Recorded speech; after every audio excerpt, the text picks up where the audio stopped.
घबराहट हो गई। एक जहरीला नाग जिसके बारे में मैं सब कुछ जानता हूं कि इसके डसने पर या इसके काटने पर मुझे क्या हो सकता है, तो उसका मेरे शरीर के ऊपर आना बहुत ज़्यादा घबरा गया था। दोस्तों नमस्कार, आप देख रहे हैं टीम एशियन का यूट्यूब चैनल और आज हमारे चैनल पे हम स्वागत करते हैं आनंद भोयर जी का। इनका अपना यूट्यूब चैनल है और उम्मीद है आपने ज़रूर देखा होगा। बहुत अच्छा ये काम कर रहे हैं बस्तर के एरिया में और एक बहुत बड़ा एरिया ये कैप्चर करते हैं, बहुत बड़ा एरिया ये कवर करते हैं।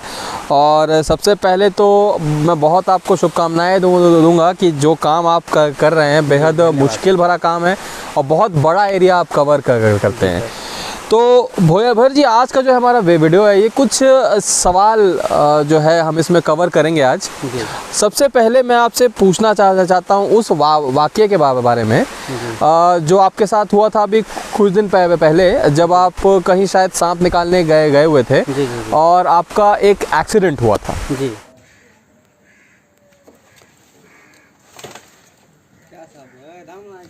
नाग है।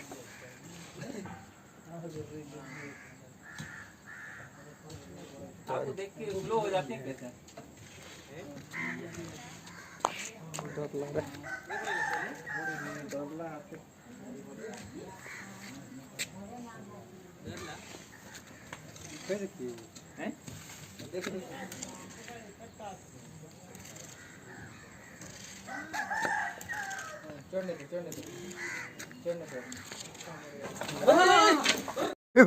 देखना डर।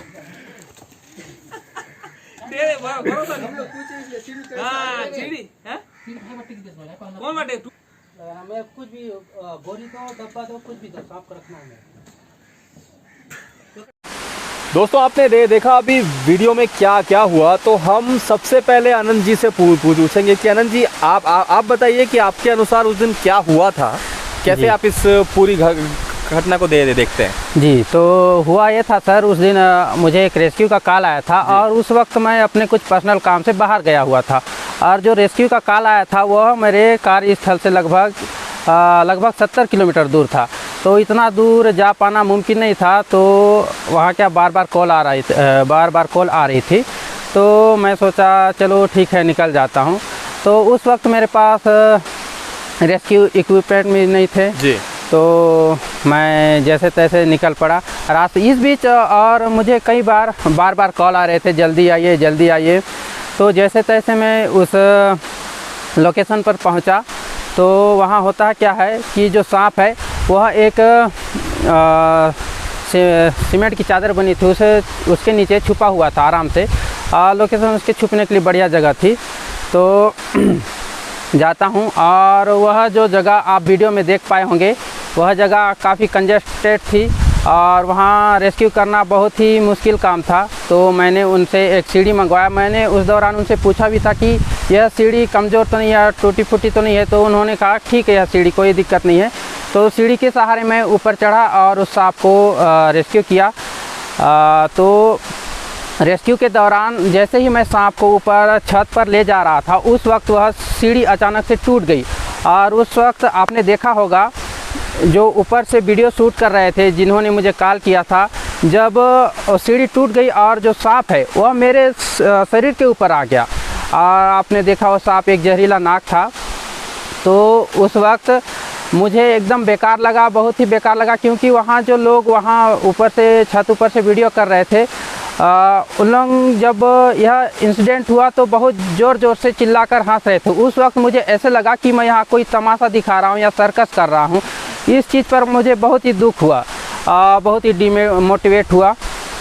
तो यह दोस्तों आपने आनंद जी की ज़ुबानी ये पूरा वाक़या सुना। अब देखिए दोस्तों, यहाँ बताने वाली बात ये है कि होता क्या है। होता ये है कि जब भी हमको कोई सांप को रेस्क्यू करने के लिए बुलाया जाता है 90% बार ऐसा होता है कि जगह जो है बहुत ख़तरनाक होती है, सांप अच्छी जगह देख के छुपा होता है और हम अकेले होते हैं।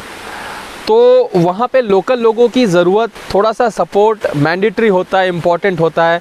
और लोगों की एक मानसिकता होती है भोयर जी, आपने भी देखा होगा कई बार कि लोग जब हम उनसे कोई सामान मांगते हैं, कोई मदद मांगते हैं, जैसे सीढ़ी मांग लिया, टेबल मांग लिया, कभी टॉर्च मांग लिया, वो देने में बहुत ज़्यादा हिचकते हैं। उनको ऐसा लगता है कि ये मतलब अगर वो हमको देंगे तो उनका कोई नुकसान हो जाएगा या ऐसा कुछ।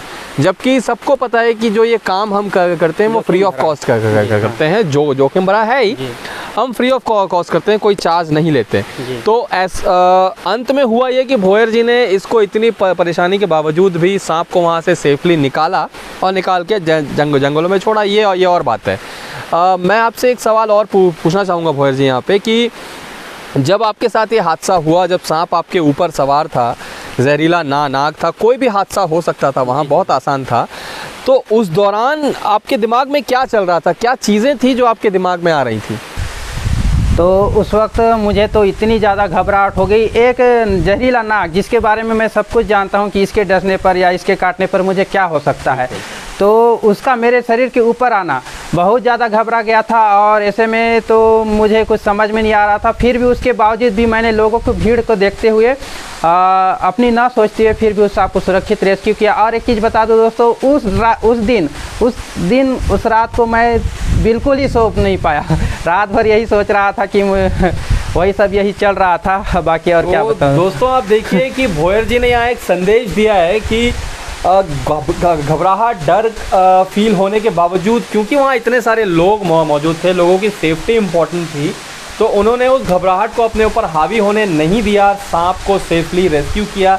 जैसा कि बता रहे हैं, होता है ऐसा, कई बार होता है, घबराहट में, डर में हमारी जो नींद है वो उड़ जाती है। ये सिर्फ कहावतों की बात नहीं है, ये एक्चुअल में होता है। और जैसा कि भोयर जी ने बताया कि उनको उस रात नींद नहीं आई।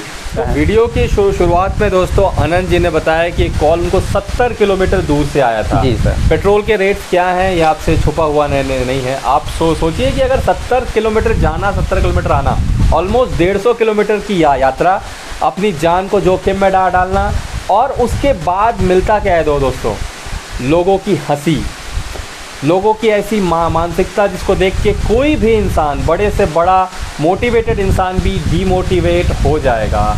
ये तो दोस्तों हर सिक्के के जो हैं वो दो पहलू होते हैं, और वैसे ही लोग भी एक समान नहीं होते। लोगों के भी दो प्रकार होते हैं। कुछ लोग तो बिल्कुल सम्मान नहीं देते, मान नहीं देते और इसके इम्पोर्टेंस को नहीं समझते, बल्कि जबकि कुछ लोग बिल्कुल उल्टे होते हैं।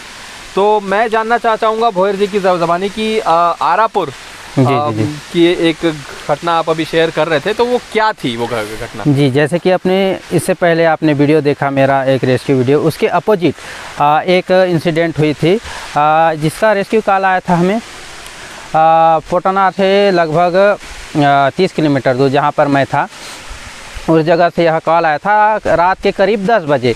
तो उस वक्त हम उस घर पर गए, तो वहाँ नाग सांप था, उसको रेस्क्यू किया। रेस्क्यू के दौरान वहाँ की जो लेडी थी, उन्होंने हमें इस प्रकार से कृतज्ञता व्यक्त की कि वह जो पल था भावुक कर देने वाला पल था।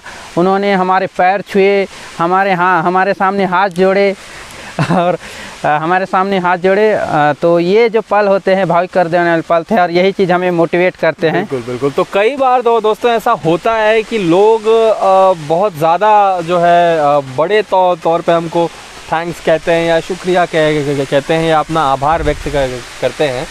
हमारी ये उम्मीद बिल्कुल नहीं होती दोस्तों कि आप हमारे पैर पकड़िए या हाथ जोड़िए या ऐसा कुछ कीजिए। बिल्कुल नहीं, हमको बिल्कुल इसकी आशा नहीं होती, बिल्कुल इसकी उम्मीद भी नहीं होती, और इसलिए हम काम नहीं करते। लेकिन दोस्तों जो ड्यू रेस्पेक्ट या जो ड्यू सहयोग आप लोगों से अपेक्षित होता है, हम आपके ही घर आते हैं, और जो ड्यू सम्मान या जो ड्यू सहयोग, सम्मान अगर ना भी मिले, तो जो सहयोग आप लोगों से अपेक्षित है अगर वो हमको मिल जाता है तो उतना काफ़ी होता है हमारे लिए। और उम्मीद है कि ये वीडियो देख के आपको हमारा पर्सपेक्टिव समझ में आएगा और आइंदा से थोड़ा सा इस व्यवहार में बदलाव अवश्य आएगा। उम्मीद है दोस्तों आप हमको और हमारी कम्युनिटी को भी थोड़ा सा समझने का प्रयास ज़रूर करेंगे। और आज के वीडियो को मैं यहीं कंक्लूड करना चाहूँगा और बहुत बहुत धन्यवाद देना चाहूँगा मैं आनंद भोयर जी को। और हमारी उम्मीद है कि आगे भी आनंद जी इस बड़े एरिया को इसी कुशलता के साथ संभालेंगे जिस कुशलता के साथ वो संभालते आ रहे हैं। आज के लिए इतना ही। जय हिंद, जय भारत।